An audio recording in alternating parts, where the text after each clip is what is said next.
Los nuevos descubrimientos realizados aquí en la iglesia de la Santa Supler tuvieron lugar durante una reciente restauración alrededor de la tumba de Jesús, debajo de la iglesia de la Santa Supler, donde millones de personas creen que Jesús fue sepultado.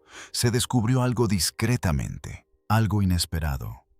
Un suelo que nunca debió levantarse, un vacío bajo la tumba, tela donde no debería haber tela. Y luego nada. La losa de mármol que cubría la tumba de Jesús acaba de ser retirada. Los arqueólogos analizan ahora lo que hay debajo. Lo que se halló bajo la tumba de Jesús en Jerusalén provocó una interrupción repentina, porque lo que descubrieron no contradecía el relato del Evangelio, sino que lo confirmaba. Uno de sus hallazgos, aquí en la iglesia, valida el relato del Evangelio de Juan, y eso aterrorizó a todos los involucrados. Sigue mirando. El suelo que nunca debió levantarse. Durante siglos la gente caminó sobre el suelo de piedra de la iglesia del Santo Cefilero en Jerusalén, sin dudarlo ni vacilar. Peregrinos de todos los rincones del mundo pisaron el mármol desgastado, convencidos de que la historia más importante del cristianismo yacía a salvo bajo ellos. El suelo se sentía sólido, parecía permanente. Nadie imaginaba que pudiera ceder. Había soportado oraciones, dolor, esperanza y fe durante generaciones.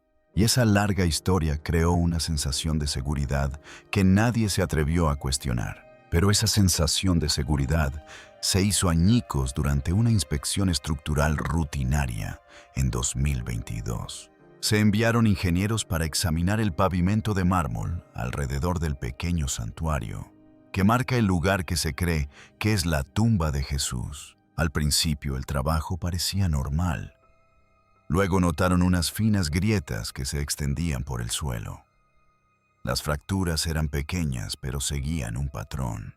Los instrumentos láser revelaron algo aún peor. El suelo se estaba hundiendo. El movimiento era lento, pero perceptible. El piso bajo el santuario se deslizaba hacia abajo. En un edificio común, la respuesta habría sido inmediata. Se retiraría el piso dañado y se identificaría la causa. Pero dentro de la iglesia del Santo Cefilero, esa solución sencilla era imposible. El edificio se rige por un frágil acuerdo conocido como el statu quo. Varios grupos cristianos comparten el control del sitio. No se puede mover ninguna piedra sin el consentimiento de todos. Esta norma ha mantenido la paz durante siglos, pero también ha congelado a la iglesia en el tiempo. Las reparaciones se retrasan décadas. Los problemas a menudo se ignoran hasta que se vuelven peligrosos. Los ingenieros comprendieron de inmediato la gravedad de la situación. Si el suelo seguía hundiéndose, el santuario que se encuentra encima se agrietaría. Y si el santuario se agrietaba, la excavación de emergencia sería inevitable. Eso expondría capas desconocidas bajo la iglesia y destruiría el frágil equilibrio de poder en su interior. El miedo se extendió silenciosamente. Los ingenieros retrasaron su informe completo. Los documentos oficiales utilizaban un lenguaje tranquilo. Todos sabían que el riesgo aumentaba y nadie sabía cómo detenerlo. Pasaron años antes de que se concediera el permiso. Cuando finalmente llegó la aprobación, estaba cargada de tensión. Las instrucciones eran estrictas: reparar solo el suelo, no registrar nada más allá de lo necesario, trabajar rápido y hablar lo menos posible. A nadie se le prometió protección en caso de que surgiera algo inesperado. En el momento en que se levantó la primera losa de mármol, la atmósfera cambió. Las voces se apagaron. Las manos temblaban. Las herramientas se sentían más pesadas. Los trabajadores revisaban sus medidas una y otra vez. Nadie bromeaba. Nadie se relajaba. Muchos sentían que el miedo les oprimía el pecho. Otros experimentaban una profunda sensación de asombro. Todos sabían que estaban parados sobre algo sellado por razones ajenas al tiempo. A medida que se retiraba más suelo, quedó claro que el daño no era accidental. Las grietas formaban una figura aproximadamente rectangular, centrada debajo del santuario. El hundimiento seguía un límite bien definido. El terreno bajo el santuario era irregular de una manera que no debería existir. Algo antiguo y oculto presionaba contra la estructura superior. No se trataba de simple deterioro. Era algo controlado. Era deliberado. Esta constatación impulsó el siguiente paso. Se ordenó un escaneo y las imágenes mostraron una estructura bajo el santuario que contradecía directamente todo lo que los historiadores creían sobre el sitio. La roca madre no coincidía con los mapas. El radar de penetración terrestre se introdujo en la iglesia con sumo cuidado. Su uso se limitó al escaneo de la superficie. No se debía tocar la piedra subyacente ni alterarla. Los ingenieros explicaron que el objetivo era sencillo: confirmar que la roca madre bajo el santuario era lo suficientemente resistente como para instalar refuerzos de forma segura. Todos esperaban que los resultados coincidieran con lo que siglos de registros ya afirmaban. Mapas, antiguos estudios previos y notas de restauración describían lo mismo: una sólida extensión de piedra caliza sin interrupciones. No había razón para esperar otra cosa. Esa certeza se desvaneció durante el primer escaneo. Cuando los datos del radar aparecieron en la pantalla, los técnicos se quedaron paralizados. La señal devolvía patrones irregulares que no tenían sentido. Había espacios vacíos donde debería haber roca sólida. Al principio nadie entró en pánico. La interferencia era la explicación más probable. Jerusalén está repleta de piedra metal y ruido eléctrico. El equipo fue recalibrado. El escaneo se realizó nuevamente. Luego se ejecutó por tercera vez, pero los resultados no cambiaron.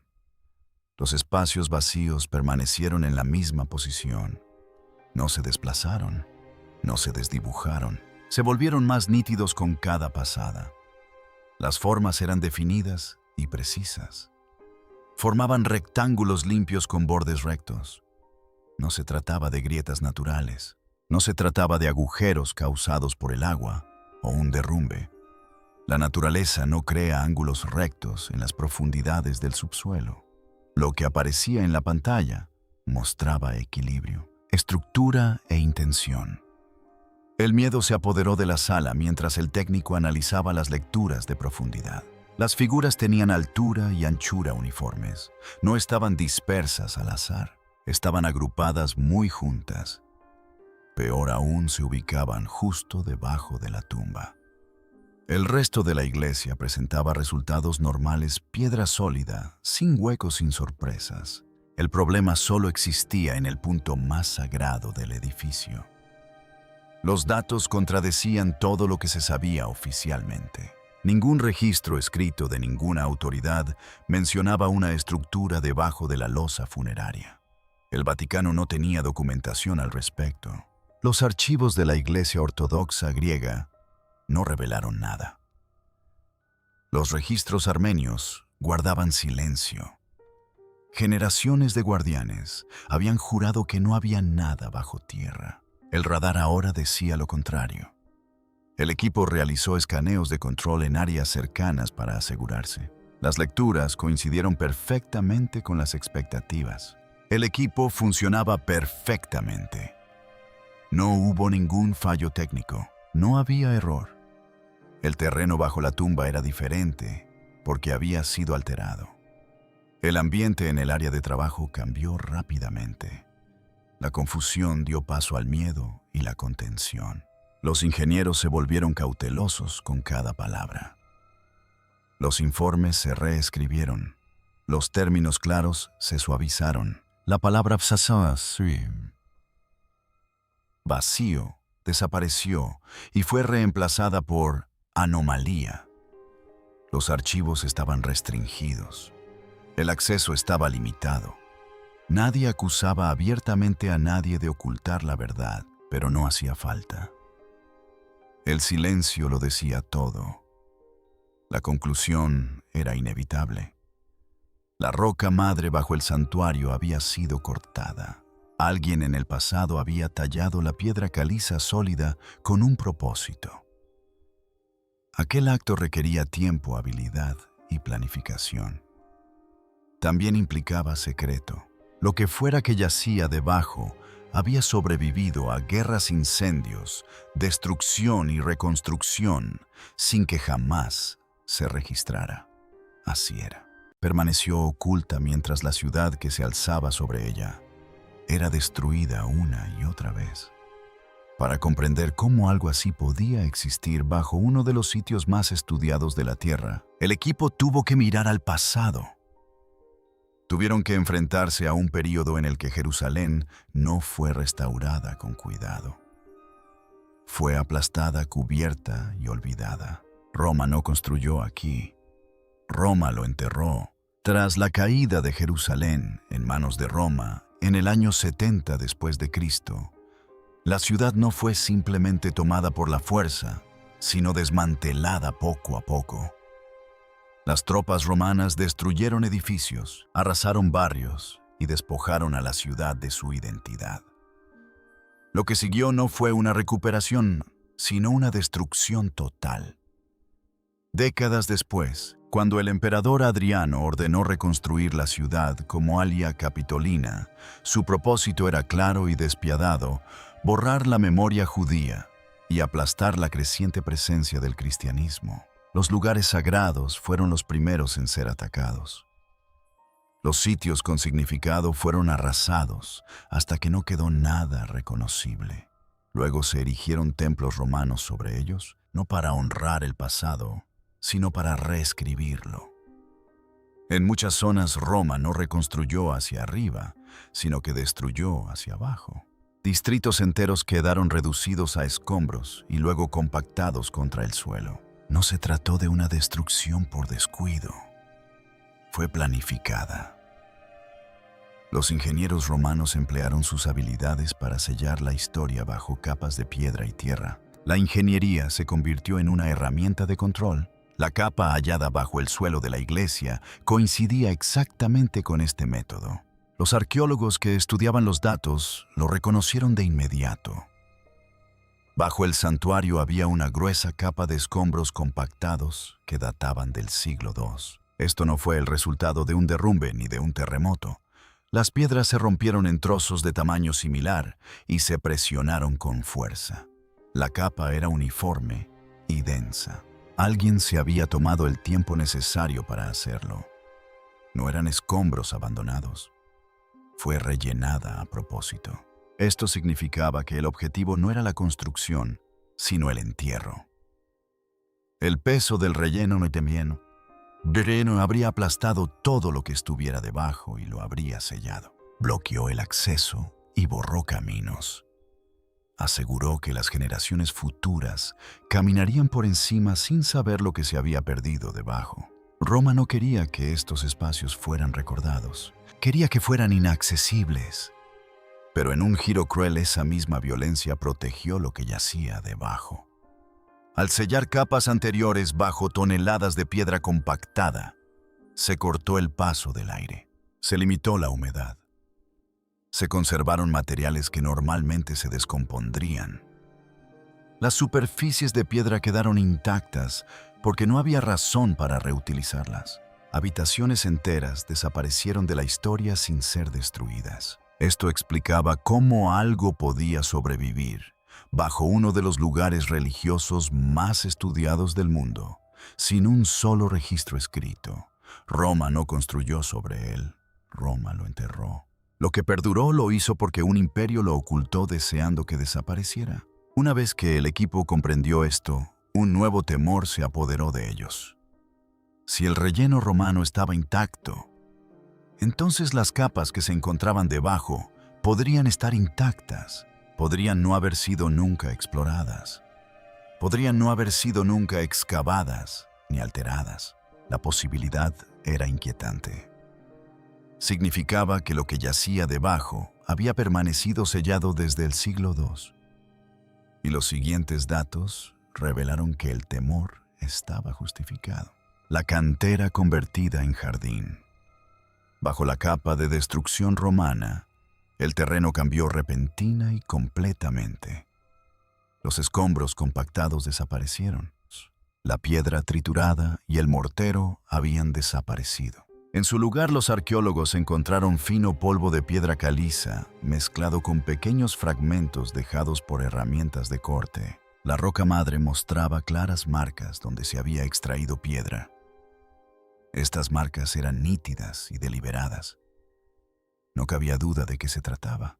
Era una cantera del siglo I, donde se habían cortado grandes bloques de piedra directamente de la tierra y transportados para la construcción. Al principio, este descubrimiento tenía sentido. Gran parte de la antigua Jerusalén se construyó con piedra caliza local. Las canteras eran comunes cerca de la ciudad.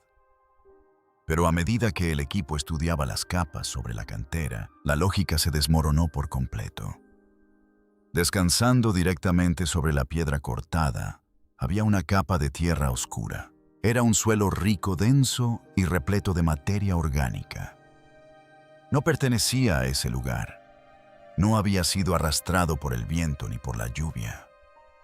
Había sido traído allí deliberadamente. Alguien había transportado tierra fértil y la había esparcido cuidadosamente sobre el suelo de la cantera abandonada. Cuando los científicos examinaron el suelo con más detenimiento, la conmoción se intensificó. Aún se conservaban granos de polen. Estos granos provenían de olivos y vides.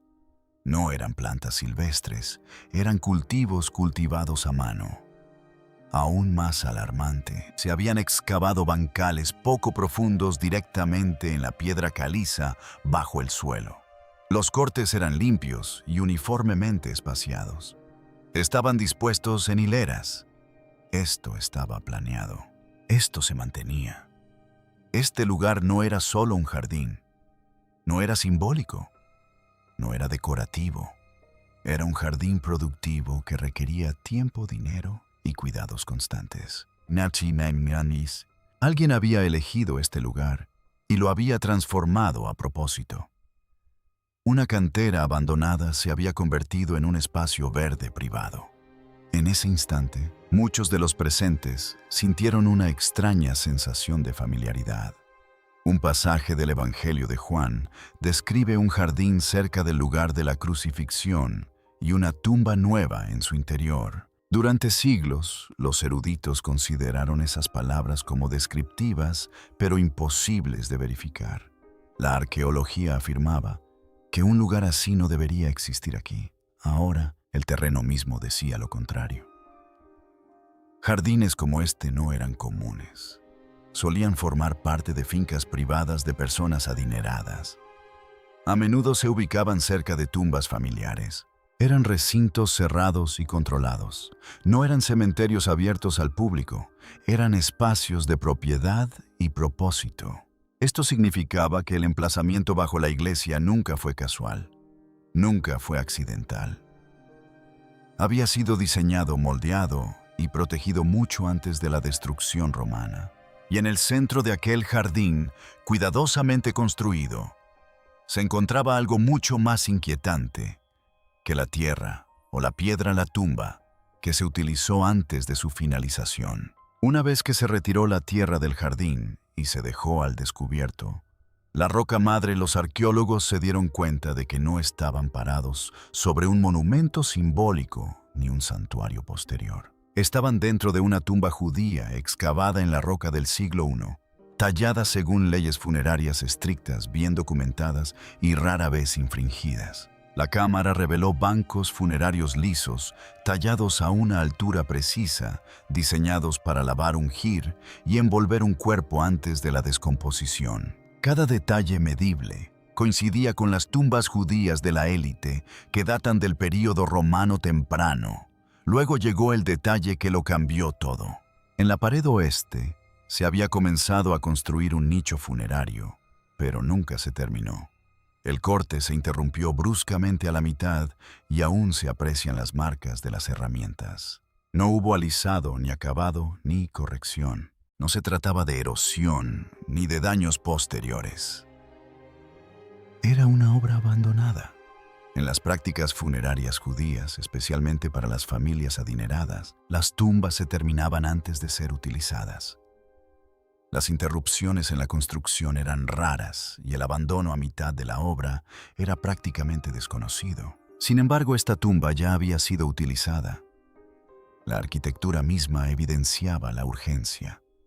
Los bancos mostraban señales de haber sido usados, mientras que parte de la cámara permanecía sin terminar. Esta combinación apunta a un entierro realizado bajo una presión de tiempo extrema. La causa más probable no fue la pobreza, ni un accidente, sino la ley. La ley judía de entierro exigía que los muertos fueran enterrados antes de la puesta del sol, especialmente antes del sábado o de un día festivo. Esa presión se describe directamente en el Evangelio de Marcos 15:42-46, que afirma que el entierro se realizó apresuradamente porque se acercaba la noche. Lo que el texto describe como urgencia, la piedra lo registra como interrupción. La tumba aún se estaba tallando cuando de repente se hizo necesaria. Esto no es una coincidencia simbólica, sino un procedimiento. Los canteros dejaron de trabajar, se trajo un cuerpo y el entierro prosiguió de todos modos. La implicación es contundente. Quienquiera que fuera depositado en esta tumba, no se esperaba que muriera en ese momento. El espacio fue preparado justo a tiempo. La arquitectura conserva ese instante de interrupción como un gesto congelado. Y ese corte inacabado conduce directamente a lo que nunca debió haber sobrevivido. La ropa de cama no debería haber sobrevivido. La piedra puede perdurar miles de años, pero la materia orgánica no. Esta es una de las reglas más básicas de la arqueología. La tela se descompone, los aceites se evaporan, la carne desaparece. Por ello, nadie esperaba encontrar rastro alguno de un cuerpo dentro de la tumba. De ahí que el siguiente descubrimiento detuviera los trabajos casi de inmediato. En las ranuras poco profundas del banco funerario, los científicos detectaron fibras microscópicas de lino. Eran invisibles a simple vista y solo se encontraron tras un muestreo minucioso, con herramientas de microaspiración diseñadas para recolectar hasta los rastros más pequeños sin dañar la piedra. Al principio las expectativas eran bajas.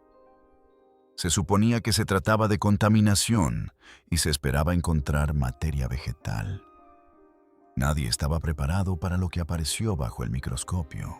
Las fibras presentaban un patrón denso y retorcido que coincidía con el lino antiguo, pero no con raíces. No coincidían con los tejidos modernos. Su estructura era similar a la de las telas producidas en el siglo I. Los análisis químicos fueron más allá y revelaron residuos absorbidos por la propia piedra. El residuo coincidía con los aceites aromáticos funerarios, utilizados en los funerales judíos durante el inicio del período romano. Estos aceites se elaboraban con mirra y aloe. Eran escasos y costosos y se usaban únicamente para difuntos venerados. Esta combinación lo cambió todo. El lino por sí solo podía explicarse de otra manera. El residuo de aceite por sí solo podría provenir de una actividad posterior. Juntos, incrustados en el lugar exacto donde habría reposado un cuerpo, apuntaban a un contacto físico directo. En aquel banco se había colocado un cuerpo humano envuelto en lino y tratado con aceites funerarios. Su conservación planteaba nuevas preguntas. El lino no debería durar tanto tiempo. Los aceites no deberían ser detectables. La respuesta se encontraba sobre la tumba. Cuando los romanos aplastaron la ciudad y la sellaron con un denso relleno, crearon involuntariamente una cámara sellada. El flujo de aire cesó. Los niveles de oxígeno disminuyeron. La humedad se redujo. La tumba se convirtió en una bóveda sellada. Lo que debería haber desaparecido en cuestión de años, permaneció allí durante siglos. La descripción en el Evangelio de Juan habla de un cuerpo envuelto en lino con especias. Según la costumbre judía, la arqueología confirmó la presencia de lino. La arqueología confirmó las especias. La arqueología confirmó su colocación sobre un banco funerario. Lo que la arqueología no confirmó fue la descomposición. No había huesos, ni fragmentos, ni residuos dejados por un cuerpo en descomposición. El lino había estado allí. Los aceites habían estado allí. Claramente un cuerpo había estado allí. Y ahora ha desaparecido. Esta no fue una ausencia causada por negligencia o alteración. Esta fue una ausencia después de la presencia. Obligó a la investigación a adentrarse en un terreno al que la arqueología rara vez accede. La evidencia permanecía. El cuerpo no. Y debajo de ese banco, los datos sugerían que aún había más por descubrir. La cámara debajo de la cámara, el radar de penetración terrestre, aún guardaba secretos. Debajo de la losa funeraria, directamente bajo el piso principal de la tumba, los técnicos notaron algo que no esperaban. Los datos revelaron un vacío rectangular. Sus bordes eran nítidos. Su profundidad era uniforme.